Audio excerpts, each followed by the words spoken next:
제2의 대치동처럼 만들어지는 지역들도 지금 있단 말이죠.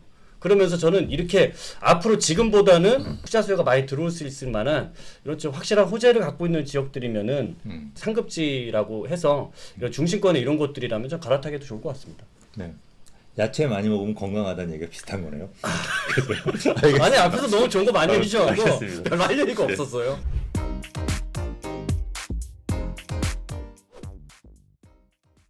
자, 이제 저희가 좀 전에 얘기했듯이 네네. 추석 이후에 부동산 시장이 조정이 될 거고, 네. 그죠? 조정이 될 걸로 뭐 거의 확실히 하고, 이것들이 이제 반등할 포인트, 네. 바닥을 다지는 요쯤이면 바닥이라고 생각하고 반등할 수도 있겠다라고 하는 포인트가 첫 번째가 이제 거래 활성화, 취득세죠. 취득세 그렇죠. 완화 부분이 얘기가 나와서 구체적으로 네. 나와서 할 때가 이제 반등 포인트다. 두 번째로는 대출, 네. 대출이 좀 더 풀렸을 때, 네. 그다음에 세 번째로는 재건축 안전진단. 재건축 아파트가 안전진단을 해줌으로써 좀 바람을 일으켜서 아파트 중에서 재건축도 좀 거래가 시작해야 된다. 네. 이게 포인트인 거고, 이제 네 번째가 주택임대사업. 주택임대사업자에 의해서 지방에 등록. 지방의 아파트 저렴한 아파트들을 등록시키게 해주고 혜택을 주면 네. 미분양이 해소되면서 지방의 건설사들이 좀 숨통이 트일 거다. 그렇죠. 왜냐면 지방의 건설사들 금리 올라서 힘들잖아요. 그렇죠. 그래서 이런 부분들이 이제 포인트고, 네. 전 마지막으로 하나가 더 있다고 봐요.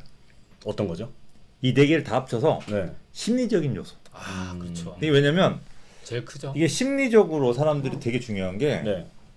이게 예를 들어서 어떤 노인분이 40억 있었어. 근데 이분이 주식을 잘못 투자했어. 부동산이라고 하면 안 되니까. 저 부동산 전문가니까. 주식을 잘못 투자했어. 주식에서 되게 안 좋아하겠네. 네. 그래서 주식 하시는 분들 그냥 예입니다. 죄송합니다. 그래서 40억을 주식 투자했는데 20억으로 떨어졌어. 근데 이분 진짜 절망이죠. 사는 게 사는 것 같지가 않아. 아유 그럼요. 나이 노인분인데 나이가 네, 많은데. 네, 네. 근데 어떤 B란 노인분은 네. 부동산을 투자했어. 2억으로. 2억으로. 네, 아니면 5억으로. 네네. 근데 5억으로 부동산 투자했는데 10억이 됐어. 두 배. 이분은 어떨까? 기분 좋죠. 매일 행복해. 그럼요. 밥안 그러니까 먹어도 배고프네. 그 주식을 투자한 노인분은 슬픈데 슬프고 20억이나 있는데 아, 그죠? 10억 있는 노인분은 너무 행복하고 네. 세상 청춘을 다시 찾았어. 그렇죠. 근데 매일 여행 두 분이 만난 밥을 누가 살까? 부동산으로 돈 버는 사람이 그죠? 있겠죠. 20억 분이 안 산단 말이에요. 그렇죠. 그죠? 이게 사람 심리적인 게 되게 큰 거고. 그러니까 맞아요. 저는 이 부동산도 우리가 옛날에 15% 금리일 때도 부동산 투자했잖아. 그렇죠. 오를 것 같으면. 맞아요. 근데 이게 지금 오를 것 같지 않으니까 금리가 4%가 죽을 것 같은 거야. 그래서 못하는 거죠. 그래서 이 부분이 분명히 해소가 되는 거는 이 기간이라고 하는 게 익숙해져야 된다고 봐요. 그러니까 이게 우리 가격이 지금 급격하게 많이 뛰었잖아요. 네. 그리고 이게 뛰어서 떨어져도 비싸다고 생각하잖아요. 그렇죠. 근데 이게 재밌는 게 사람은 시간이 지나면 그게 또 익숙해진다. 금방 익숙해져. 그냥 적응을 어느 날 우리 아파트 5년 전에 서울의 아파트 평균가 5억이었어요. 그렇죠. 그냥 5억도 비싸다고 생각했잖아요. 맞아요. 근데 12억이 됐어. 평균가가. 지금은 많은 분들한테 물어보면 그냥 12억 다 인정. 강남의 아파트가 40억이 미친 거지. 서울의 평균 아파트 12억 어쩔 수 없지 뭐. 근데 11억이라면 무슨 생각이 들까? 좀 싸다. 싸다는 느낌 받을 수 있단 말이에요. 10억이나. 예, 그러니까. 네. 그러니까 이게 심리적인 요소가 되게 클 거다. 그러니까 서울에 10억 이하의 아파트가 있다면 사람들이 무슨 생각해요? 싸다. 그죠?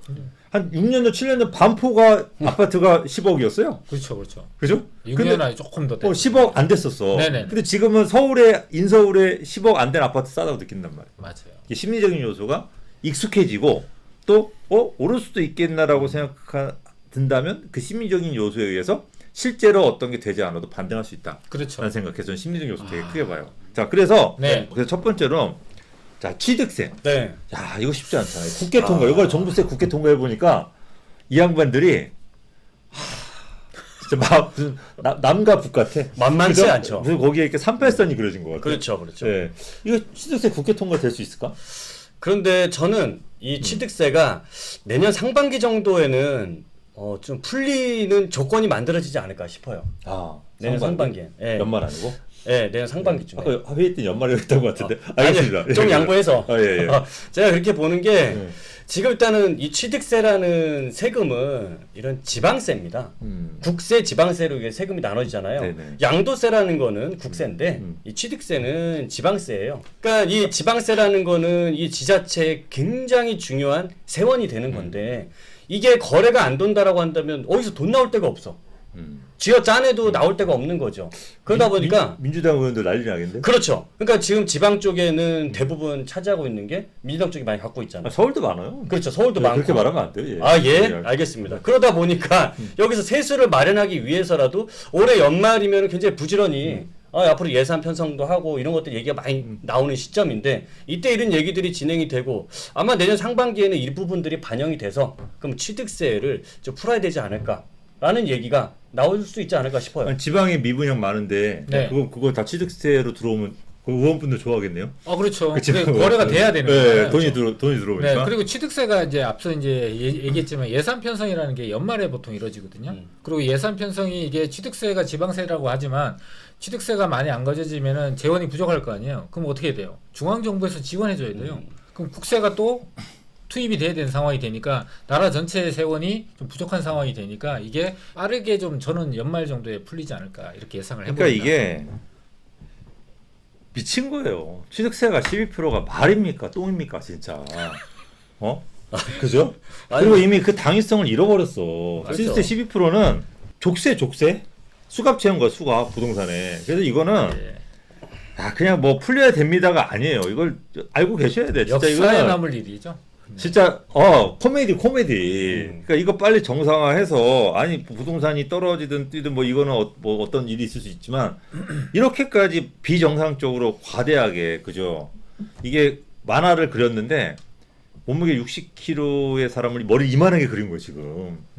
말이 안 되잖아요. 비대칭으로. 네, 그래서 요거는 빨리 좀 조정을 하자. 이거는 아닙니다. 이거는 진짜 그죠? 현실에서는 일어나기 어려운 일들이 나고 있는 거죠. 근데 이것도 사람들이 익숙해졌어. 벌써. 심리적인 것들. 그러니까 별로 이제는 옛날 같은 막 말도 안 되고 욕설이 엄청 날리는데 요즘 댓글도 별로 안 달리더라고. 그냥 12%? 그냥 그런가 보다. 8%에서 12%잖아요. 네. 한 6%만 낮춰줘도 사람들이 네. 되게 즐거워하지 않을까.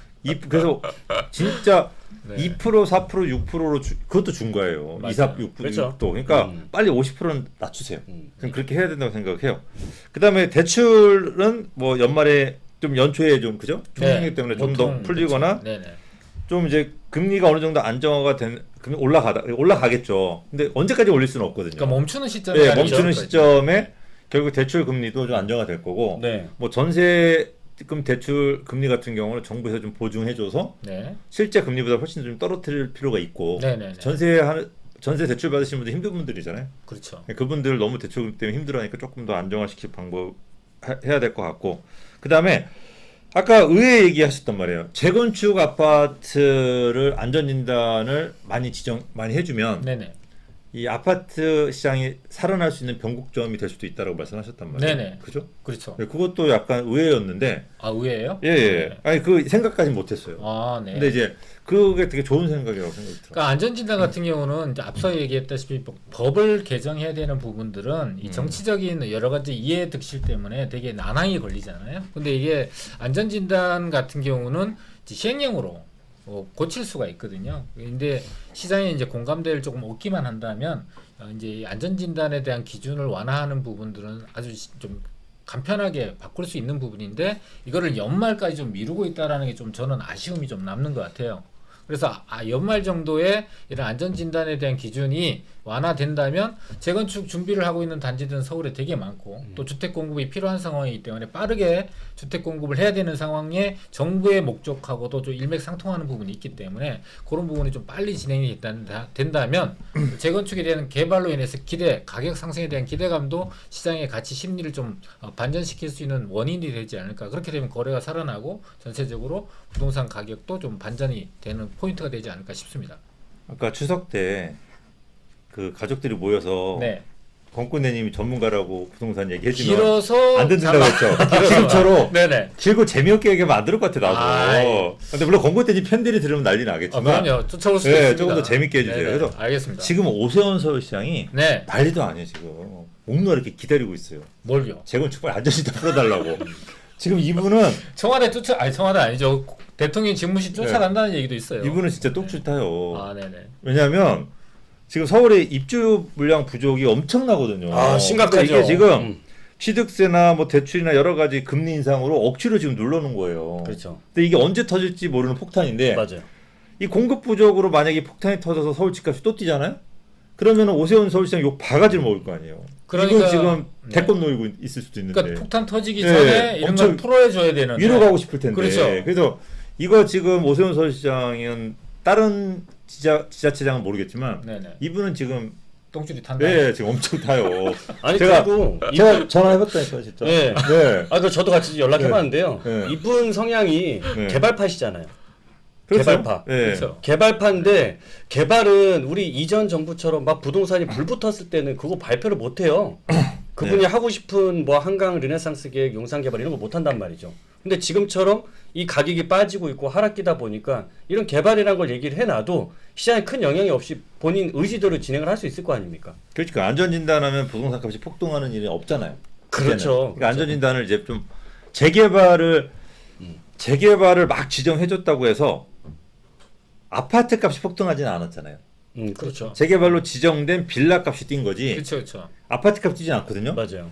근데 이제 재건축을 지정을 막 해주면 안전진단 지정해주면 네, 아파트 값이 뛸 수도 있잖아요. 있죠. 그러니까 이거 좀 걱정할 것 같아.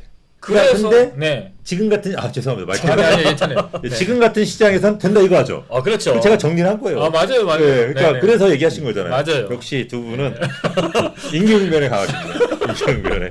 알겠습니다. 네. 안전진단이 심리적 요인을 자극할 수도 있어요. 그렇죠. 그죠? 네. 뭐지 개발되네? 아파트가 또 돈 되네? 그러면 리모델링 또 돈 되겠네? 또 새 아파트 돈 되겠네? 이렇게 쭉쭉쭉 연결되는. 과거의 재건축이라는 것이 음. 가격으로 수익을 얼마나 낸다는 걸 이제 우리가 교육을 좀 받았잖아요. 그렇죠. 그러니까 옛날 과거의 경험을 토대로 본다면 재건축에 대한 안전진단 그리고 재건축이 진행된다면 많은 사람들의 기대가 갑자기 또 바뀔 수 있죠. 손바닥처럼. 네. 갑자기 심각하게. 원래 이제 사실 팩트를 얘기할 때는 네. 그 얼마 전만 하더라도 부동산 사면 무조건 돈 된다는 심리에 아무거나 사람들이 샀고 네. 묻지 마. 최근에는 무조건 아파트가 서울의 아파트 뭐 전국의 아파트가 이제 돈 더 이상 안 될 거라는 생각에 그냥 호재가 있건 없건 무조건 안 사고 그죠? 그렇죠. 그러니까 이게 그러다 보니까 어떤 데는 떨어지고 어떤 데는 보합으로 가고 지금 결과가 드러나잖아요. 그러니까 여러분들이 아무리 좋은 시기건 아무리 나쁜 시기건 묻지마 투자는 절대 하시면 안 된다는 거예요. 맞아요. 그죠? 확실하게 구조를 분석해서 수익이 날 만한 거를 사야지 그냥 묻지마로 투자하게 되면은 뭐 동탄이나 경기도 같은 경우 뭐 오산이라든지 뭐 동두천이라든지 조금 약간 바람을 타서 올라간 지역들까지 많이 투자하셨다가 손해본 분들이 굉장히 많거든요. 제가 봤을 때는 거기에 GTX 뚫린다고 해서 산다라는 게 난 말이 안 된다고 생각했어요. 그 시기에. 가격이 낮을 때가 있었고 네. 어느 정도 오른 다음에 들어갔던 거는 조금 저희가 계속 네. 경고를 해왔죠. 경고했죠. 그래서 네. 여러분들 투자하실 때 그냥 묻지마 투자는 절대 안 된다는 걸 다시 한번 이번 기회에 생각하시고 만약에 뭐 내년이든 내후년이든 다시 투자 심리가 살아났어. 네. 그래서 부동산을 사시더라도 절대 그냥 묻지마 투자하지 마시고 그렇죠. 저희 꼰대들을 보시면서 공부 열심히 하셔가지고 이 가치 분석, 그죠? 가치가 저평가되어 있는 거 위주로 사신다고 한다면 사실 아무런 걱정 없습니다. 그러니까 그런 부분만 좀 약간 유의하시면 될 것 같아요. 그래서 많은 분들이 투자에 대한 얘기를 해. 네. 근데 얘기를 하는데 지금은 아니겠지 물론. 근데 이제 그 상급지에 대한 얘기를 많이 해요. 그렇죠. 그래서 뭐 상담을 하거나 뭐 하다 보면은 상급지로 갈아타세요. 뭐 부동산 관련된 방송 또는 네네. 유튜브를 상담하는 유튜브 보면은 상급지로 갈아타라는 얘기를 한단 말이에요. 그렇죠. 많이 하죠. 상급지에 대한 개념은 조금 다를 수도 있지만 그래서 자기가 갖고 있는 거 이상이 상급지잖아요. 그죠? 음. 이 상급지로 갈아타기를 많이 얘기하는데 이 상급지 갈아타는 걸 지금 해도 될까? 한 다음 달에 해도 될까? 추석 지나고 해도 될까? 이제 그런 걸 판단하는 게 앞서 이제 우리가 얘기했던 뭐 저점이냐 변곡점이냐 이런 것들을 같이 봐야 되긴 하는데요. 부동산 가격을 기준으로 보지 마시고요. 내가 생각했던 상급지와 내 앞 부동산의 가격 차이가 있잖아요. 예를 들면은 5억 차이 나던 게 갑자기 3억 차이로 줄었어. 오. 그러면 이게 둘 다 떨어지든 둘 다 오르든 상관없이 이 차이가 줄어들게 되면은 갈아타도 되는 거죠. 왜냐면 2억이 이득이잖아요.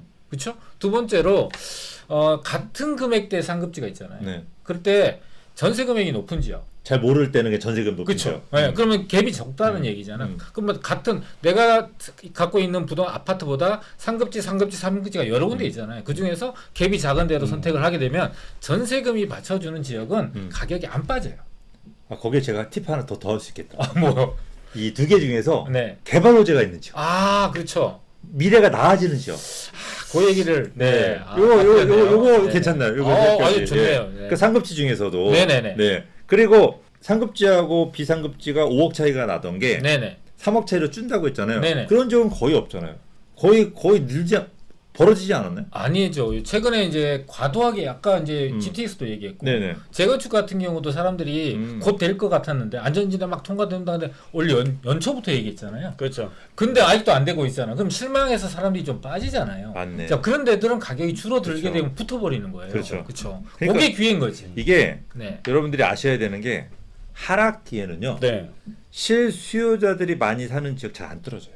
그럼요. 받쳐주니까. 받쳐주니까 수요가. 매수가 네네. 조금만 떨어져도 바로바로 들어오니까. 근데 투자 상품들 호재가 있는 개발지나 이런 것들 많이 떨어져요. 그렇죠. 그러니까 여러분들이 상급지라고 하는 게 어떻게 본다면 네. 실수요자들이 많이 사는 거래하고 사는 이 약간 중급지, 하급지라고 하면 절대 안 돼요.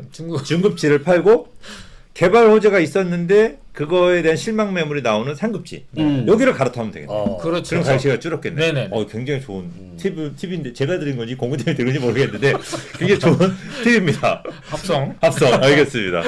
자 지금 네. 뭐 하신 말씀 있으신가요? 아니 뭐 좋은 말씀 다 해주셔갖고 네. 저는 이랬으면 좋겠어요. 네. 아까 개발지나 호재 지역을 얘기하셨잖아요.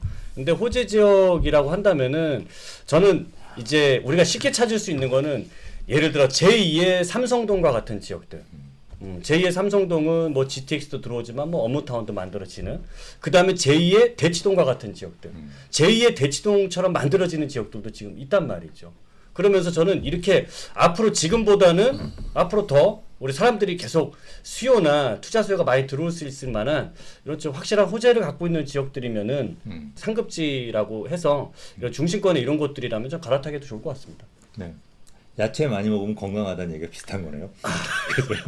아니 앞에서 너무 좋은 거 많이 해주셔가지고 알겠습니다. 별로 할 얘기가 네. 없었어요. 자, 알겠습니다. 자, 그래서 이제 상급지로 갈아타는 팁을 너무 좋은 얘기를 해주셔가지고 정리가 잘 된 것 같고요. 네. 자, 그다음에